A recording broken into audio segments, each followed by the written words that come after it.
Welcome back to some Elden Ring. Continuing with our lore playthrough of the thing, we're still in the Altus Plateau. Now, we had cleared up a bit here in the center, this wooded bower of, like, bounty area thing, right? We saw the Woodfolk ruins, the weird worm-faced guys and stuff, which I do want to make a small note on while I'm thinking about it. I've been trying to take notes to make sure I remember stuff, right? But one thing I wanted to note, right? I had this thought that they had been like, maybe they were the different like tree guardians, right? And somehow in the process of their like sort of reincarnation to be guardians for the Erd tree, which speaking of, like, they're not actually right around the Erd tree, they're around minor Erd trees, which is kind of interesting, right? But if there is some kind of corruption with like the reincarnation process, maybe something to do with Deathblight, considering that, you know, they are spewing out Deathblight and stuff, and they seem kind of sick almost, given their coughing and just kind of weird sobbing type of sounds. They could also just be people, or maybe they were bodies that were buried, and it's somehow a version of those who live in death, and that it's like, you know, like maybe these maggoty things burrowed into the bodies, and it's something crazy, right? There's not a lot of clues to give us anything, but some of them have robes, right? And in particular, the boss right here on this Erd tree, right, has big old robes around her, and it's technically a female from my understanding. The thing is, though, if they were more like regular person shaped or something before their transformation into this thing, how did the clothes change with them, right? So, I mean, it could just be a gameplay thing, but because of the fact that their like head wrap thing on that one in particular seems to be, you know, sort of like wrapped around, tied around the elongated worm head of that thing, it's like it was applied to them after the fact. So whether they did it themselves or somebody else, you know, it's an interesting thought to have, right? But at any rate, we're going to go along this northern part here. The main attraction is actually right in here, right? There is this thing right here, Dominula, the Windmill Village. I have the Windmill Village site of grace here, but I want to finish it with that because that's kind of like the culmination of the whole thing. It's like the final stretch of the dungeon, you know, the overworld dungeon. And so we are going to start from over here. And the reason I'm picking over here is because when we jumped up over, there was another like spring jump that could put us right here. So we're going to check out some of these runes, and then really like right up here is like where I'm really interested, because that's where you can see there's more like Windmill Village-y things, right? Yeah, so let's get to it. It is also night-ish and raining, which will make a different kind of ambience to the whole thing, because I do like to normally do things during the day, but there are encounters that only happen at night, so who's to say whether or not we'll find any around here, right? And there's our jump. Up we go. Now, right here to the west, there is a bridge that would take us into the realm of Mount Gelmir, and we can see the pass goes right along there. Big old bridge section and stuff, some dead Erd tree, which we were close to before when we went around to try and get the map, or at least kind of close to it, right? And you can see there's some, looks like nobles that are gazing off that way. There's a site of grace over there as well, but we're going to kind of ignore it for now. Now, why are they gazing off to there? Like, who knows? Maybe they want to fall in under Praetor Rykard as like a lord and demigod, right? There is a cart, though, one of those funeral carts. Is there an item, though? We got blood grease.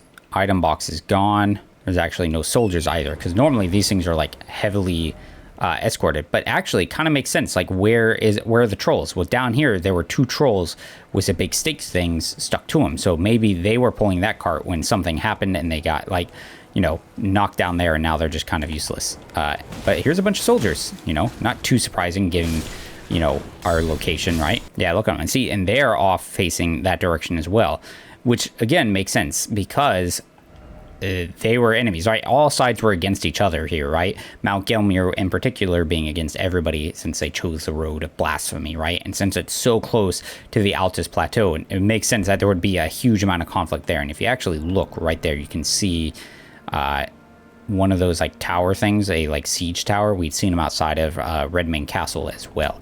So they may be, well, maybe they're listening to a little bit of instruction from this guy, but they're, you know, they're probably keeping tabs and making sure nothing comes out from there that shouldn't be coming out from there.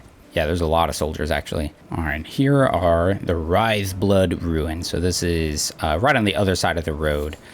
We can see some lumps of nasty flesh thing. There's blood rose. Obviously, it's called blood in the name. There's dogs that are doing the blood thing, like blood attacks. Lots of sacramental buds, which is interesting. The last time we saw them, they were out in Caelid near that church of Rot or whatever it's called. And here's our dungeony loot boss thing. Who could it be? Lots of puddles of blood. And bubbling blood. It's one of those sanguine nobles. So we fought a couple figures like this, right? So we fought one outside the Rose Church, where I keep wanting to call him Kale for some reason. Vare, where Vare was at, right? Because it comes out, there's a whole bunch of lumpy flesh things in there. Yeah, you thought you were gonna parry me, jerk. Oh no, gotcha. But look how, like, he had these fancy robes, and around and on him, he had, like, horns sprouting around, these, like, black horn things. And even in the past, if I had mentioned it before, around his feet, he had, like, spiky bone things, spurs coming out, right? It's very reminiscent of, like, you know, just random, like, crucible-type growths or something like that, right?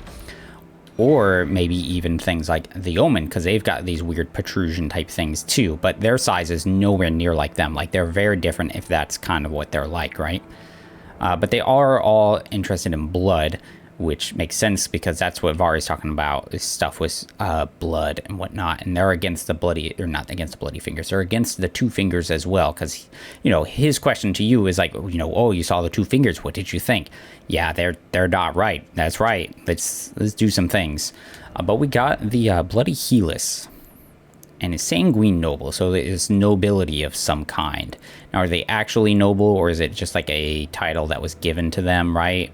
I mean, that's all nobility is, really, anyways. It's just titles given to you. It's a heavy thrusting sword. So it's an ominous piercing sword of a winding blade carried by noble servants of the Lord of Blood, designed to bore into flesh, causing severe blood loss at the wound. The extracted blood trickles gracefully down the lengths of the blade. And you see it's got this crazy kind of twisted design to it. And even at the bottom, it's got like this empty Helus-y looking thing to it, which Heluses are pretty common throughout this game as well. Dynast's Finesse. It's a pretty cool weapon. Could we actually use it? We could. I've never actually used the weapon before. And we have a great shield. Like, I don't know. Maybe I'll upgrade this. I've never used it before. I didn't even think about using this weapon. Yeah, look at that twisty design. I mean, that's when it talks about boring in. Like, it is really like a screw. Like, you could twist it into them. Very fancy, though.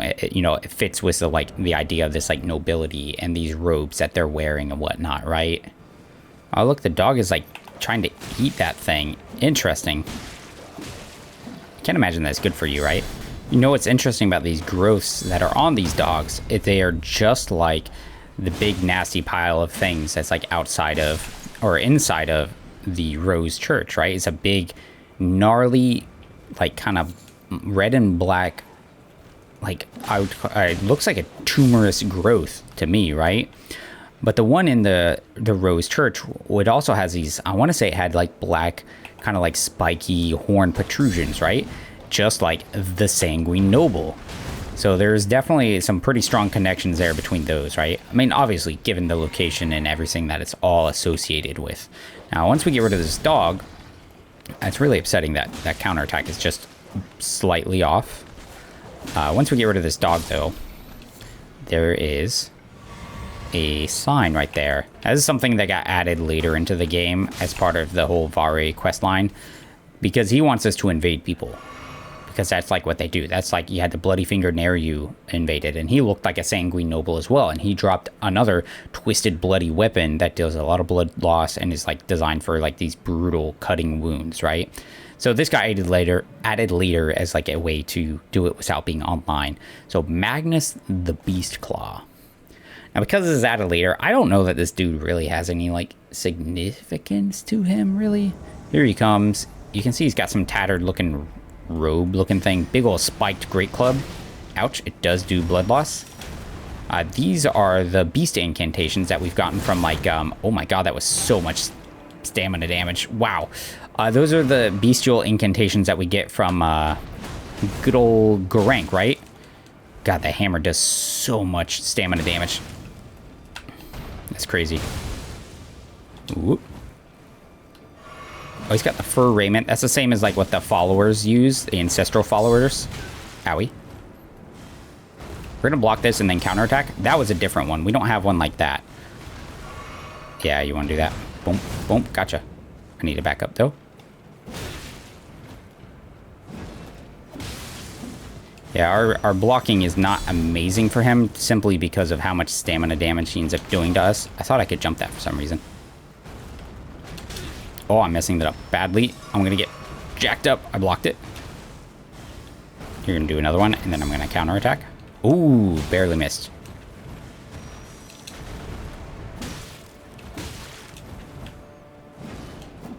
Oh, what? That went like right above his head.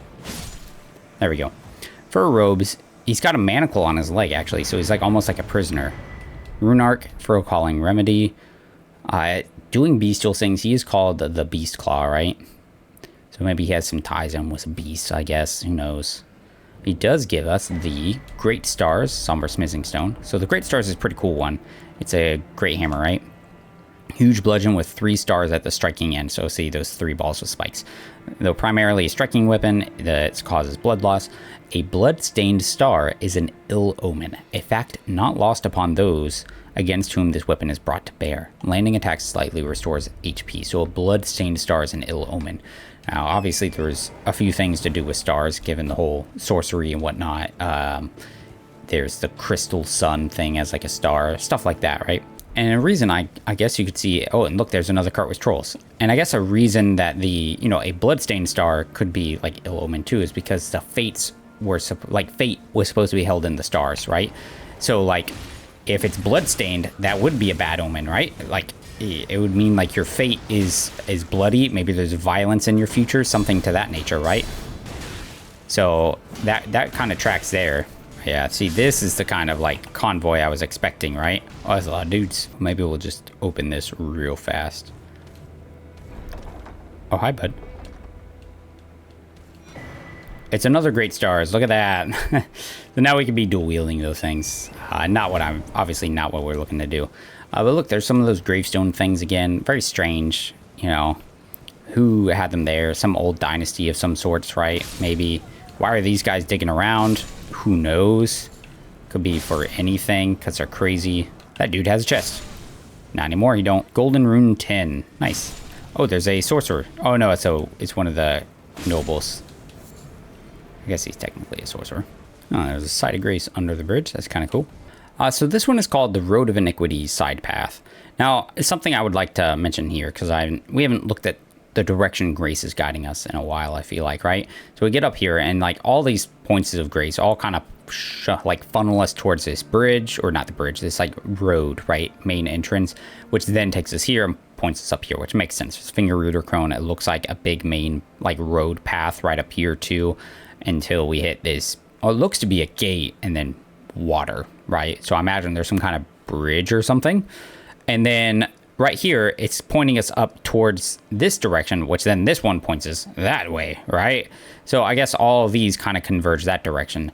But then when you get here, this one points us there, right? And I would like to know that when we look at a lot of these like grace points we have like up here, there is no guidance of grace, right? And I don't know if that's just because we don't have the ones that point us in directions, or if there just is no grace to guide us there. You know what I mean?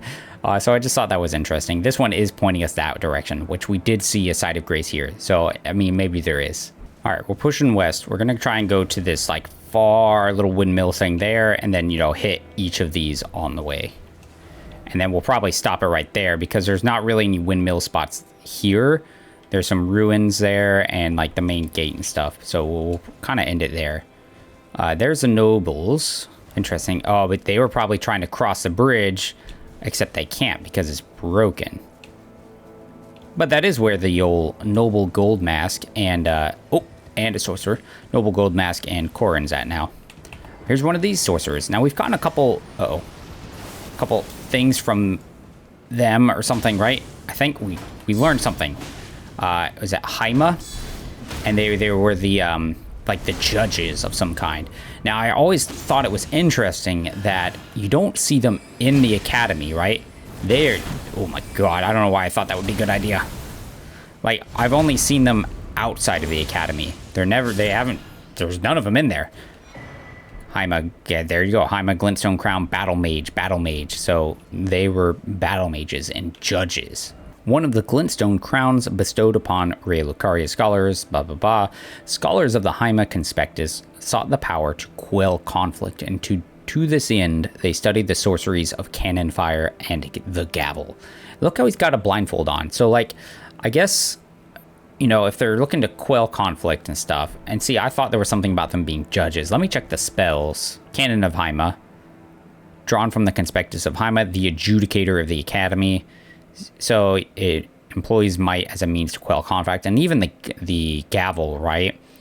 Adjudicator is like judge, right? And I guess that's why I was thinking judge. So like the blindfold is probably meant to evoke like ideas of like justice, being blind, and the like, right? Here's the difference in the two. So these Rea Lucarian ones look pretty clean and neat, right? Those dedicate themselves to the study of glintstones formed from starry amber, receive the modest but elegant deep navy garb after making their vows of virtue and austerity. But with extended life, one is apt to forget old vows, right? Can't forget that. And then the Battle Mage one, you can see it's still got, like, you could see the origins of it, right? You can see the red tabardy sections and stuff, but it's way ragged and worn. Tattered from being worn on the battlefield, right? It also has another, like, mantle across the top. That's a little different from the other, right? And the medallion is red as opposed to silver. So whenever war broke out and the academy sealed its gates, only Haima's scholars dared venture outside. Seclusion is no way to foster discovery. It is only a convenient form of escape. So yeah, so I guess, like, you know, with like the Shattering being like the biggie of wars, they didn't confine themselves to the academy. They went out while all the other ones were like, nope, we're staying out of it. They were like, no, the only way to, this is like one of the only ways to continue discovering things, right? You guys are just taking another form of like cowardice and escapism. You're not like truly trying to be safe or something, right? Like, or they are, but you know what I mean. Rats. Okay, so here is the first little windmill. West Windmill Pasture. Yep, nice little windmill. Looks like a little stable-y thing. Lots of rats I can see. Cool. My perspective is all messed up. It's got the whole torrent thing going on for some reason. Why is it doing that? Nobody knows.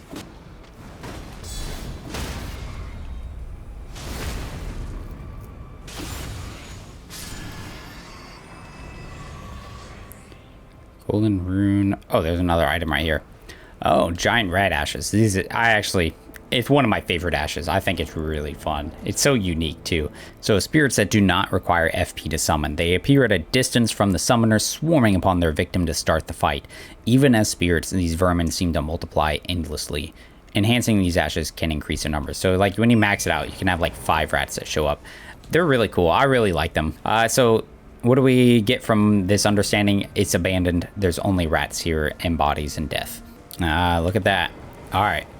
So here are some of those old ladies again. Now, these are different. The other ones, like, they went screaming at us and went right for the throat, biting their arms, spitting out blood that hurt us and poisoned us. And look at them.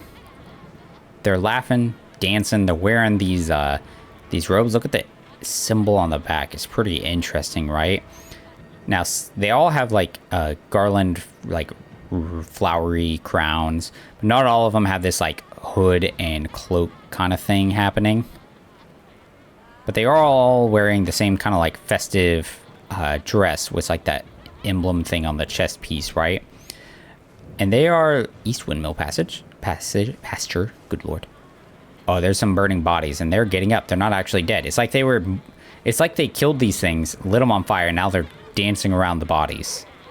The question is, will it hurt them? It will. Now, will they? Wait, why are you attacking me? Don't attack me. Yeah, like, there's all these other, like, corpse guys. Go get them, not me, old ladies. And that's the other thing. Like, when you look at them, like, they're, like, old-looking. And look how that one has, like, a skull on its, like, it's like a big skull mace thing. She does have a robe on as well. It's not blue like the other, and the symbol is reminiscent of the Erd Tree one, but I think it's a little different. Uh-oh. Human bone shards, yeah, which is, you know, it's generally not a good sign if you find that on a person, right? Now looking at them too, like navy hood, noble traveling stuff, twinned knight swords. Yeah, so looking at them too, they look pretty like aged. I mean, their eyes are crazy looking, right? We'll have another spot somewhere else to get a better look at them, right? But the noble garb, so it was a pile of burning bodies. Because they were dancing around it, it makes me feel like they put them there and then lit them on fire and started dancing around them. Now, this is the same garb that, what's her name is wearing, that Rodrika's wearing. It's a traveling attire fashioned from metallic white silk thread, worn by expatriated royalty. A gift of such rare beauty, a royal wouldn't disgrace their illustrious heritage even if found dead in a ditch in the middle of nowhere while wearing such splendid raiment. Now, it also came with a hood. Now, we have the red one. We'll read the blue one first, but then we'll touch on the blue one. All right, deep navy, worn by expatriated royalty, increases mind. Now, that deep navy is like the deep navy of the academy, right? So is it a noble of the academy of some kind or something? But it was gifted to those who departed on missions to faraway lands from which they would never return. But what choice did they have, having seen the guidance of grace, right? So if you were tarnished and you saw the guidance of grace, it was just a kind of a given, like you have to go off on this like journey and seek out where the guidance of grace is taking you, right? Now let's go over to the crimson one. Same sort of idea, hooded cloak of vivid crimson, worn by expatriated royalty. This one increases vigor. Such cloaks were gifted to those who departed on journeys without specific orders to faraway lands from which they would never return. In other words, the gift of a cloak made it easier for undesirables to be on their way. So it's a little different than like this one, right? Gifted to those departed on missions to faraway lands, like missions. But they would never return, but they didn't have a choice because they saw grace. This one is like, hey, here it is, you're going to go on a journey. No specific orders, you're going to go far away, and you're never going to come back, because they didn't want them anymore. Now, the last line is very interesting. Rodrika never once saw the guidance of grace. So, right, a whole point of being the tarnished is that you see grace. That's like what makes you tarnished, right? Now, obviously, there is a big thing, like talking to various tarnished, they talk about having lost the guidance of grace and no longer seeing it, right? Like they lost that sight long ago, etc., etc. But she didn't see it ever. Oh my god, frame rates. So was she ever tarnished at any point? Like how could she possibly be one, right? So there we've got some nobly looking dudes and misbegotten. This is in miniature Castle Morn, because they have rebelled against the nobility. They're hacking away at their bodies, I'm assuming, and the nobles are sitting cowering in fear for their lives. Only seem to be like 2 of them, but we did see Misbegotten in that other section close to the beginning of the Altus Plateau when we first got here, outside of the lift, in their own little camp. So it was like maybe they were they all kind of from this section and then they like kind of spread out from there, or maybe they started farther east by the gate, and then some of these ventured far out here where they just started kind of rampaging against these guys. Arteria Leaf, but it's kind of the same story, right? Those mistreated rebelling against the others, the nobility and the ruling class, and then just killing them. There's one, we've been there. That's like the little section, right, when we down there that we saw some of our initial looks at these crazy dancers. And so we finally come around. Now we're at Dominula, the Windmill Village. So let's go ahead and rest, and then we'll kind of take a look at what's happening here. All right, so here we can see there's some kind of broken down houses, stone houses, right? There's flower garlands on the door though, and even these are like those cross things where we've been finding bodies, and typically it's bodies of tarnished, but there's no bodies on there. It's just wreathed in flowers, almost like, I guess it could have been wound around it. They do look like wound, but they almost look like they were grown up and around it, huh? But there's a ghost here too. Eek, I hear a festive melody. No, don't skin me. My hide is filthy, I swear. Okay, so what have we been finding these days? I mean, they're crazy and dancing. That one group was dancing around the pile of burning bodies. They have blood on their clothes. Like when we get up there, you'll see some almost like blood stains on there. My phone is buzzing really loud. They drop bone human bone shards. They have bones on their weapons. Yeah, look at they just look disturbing. Now, I spent some time earlier, and I got a bunch of their gear, right? Not all of it, because some of it's like really hard to get, and ultimately doesn't tell us anything else. But you have the festive garb. So it's a ceremonial garb worn by dancers at the festivities in Dominula, the village of windmills. Faintly bloodstained, right? And here we have it equipped, and you can see there, that is a bit like an Erd Tree seal, right? Kind of interesting looking. The amulet, let's get that bloodstain thing out of the way, has 6 dots around it with a centralized piece on there. Now, if I take off my helmet, let me take that off real quick. Okay, so there's like that brooch thing in the center reminds me of something else. Can't remember off the top of my head. But then we've got the blue festive hood. I haven't gotten the other one yet, but hood worn by the dancers at the festivities. Use of this hood dyed in a stunning blue is only permitted for the young maids who play the central role in the festival. So, we'll find some that are wearing the blue, right? And we'll take a look at them, but they're not like young maids. So it's kind of interesting. And like, what is the role? What is the central role that they have, right? Like, what are they doing? Because that dude is worried about being skinned. They have human bone shards on them. They're just dancing like crazy. Yeah, see, she is not. Look at that. She's got wizard face, gray hair. But that symbol is kind of neat. Like, I don't know. There's a thing centralized on there, right? It's like slightly covered by the hood. Now, if we end up doing some things here, we look around, let's see here. You see that symbol, how this one kind of looks? Godskin apostles inlaid with obsidian, said to represent the manipulation of black flame, enhances Godslayer things. Now, if we rotate that so it's kind of like that tip point is kind of going down, it's kind of similar to that, right? And if we do a black flame spell, we would see a similar thing as well. There's a lady way over there. What's she doing, hon? 2 of them. Oh, you're just taking a break? Oh, they're angry. Oh, okay. Yeah, look, even that big, it's a big old skull. And that one even has some like flowers on it. Their blood is toxic, by the way, right? Like, it deals damage to us and inflicts poison. Like, I would almost say they're like sick. Like, they're not healthy in some way. Like, something about them is, you know, antithetical to us. What is she doing? Hold on, maybe we can, like, she's doing something. It's like she's chewing at her weapon, dude.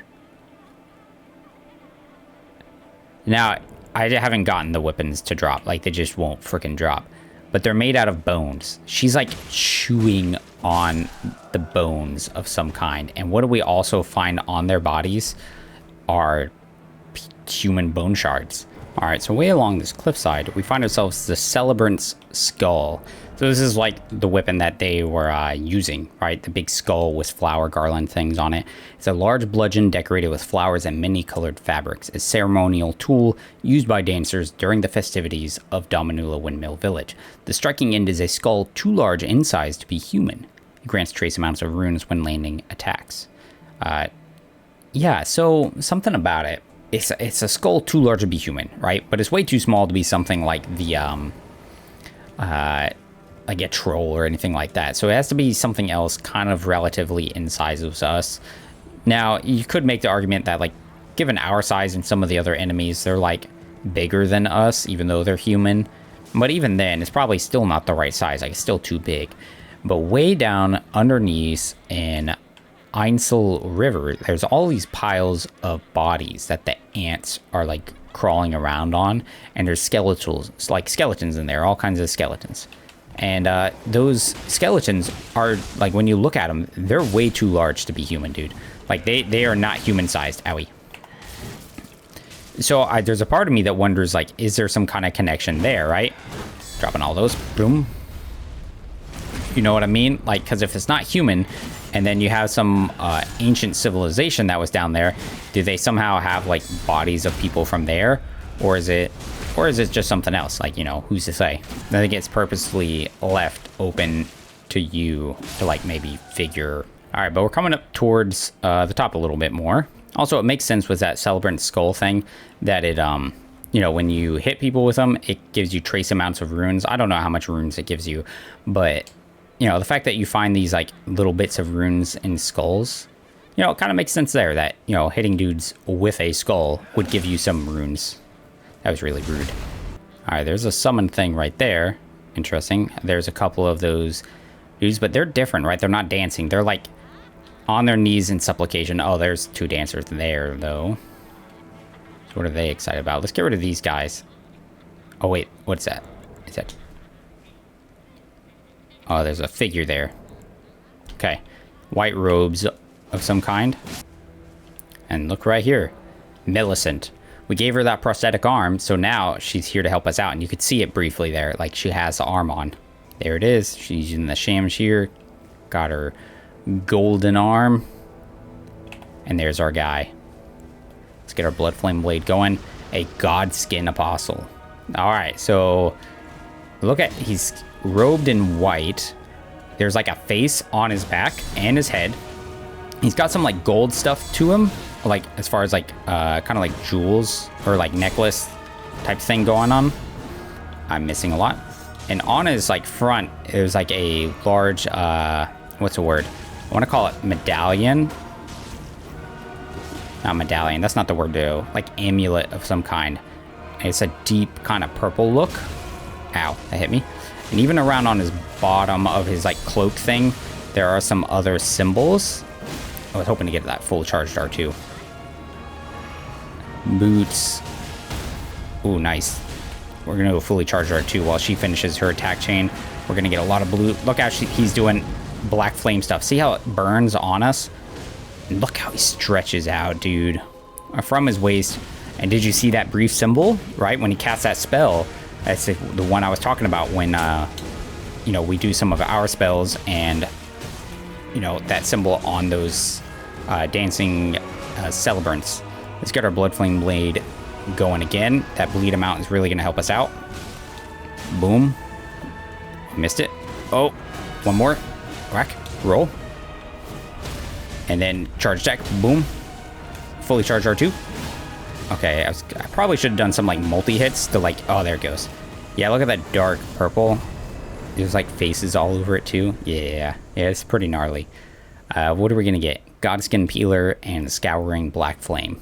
And let's take a look at it. So the Godskin Peeler. Oh, we didn't look at the Twinned Knight Swords either. So Godskin Peeler is a unique twin blade wielded by Godskin Apostles, characterized by its disturbing design. One end features a sickle for slicing attacks, while other boasts a winding spike for boring into flesh. Much skill is required to wield this weapon due to its asymmetric nature. So it's kind of neat that we found a second one here in this little area that has that kind of twisty boar design, right? Because we saw that on the Sanguine Noble one. And this one even has like kind of that same like real fancy like gold design to it, like for like nobles, right?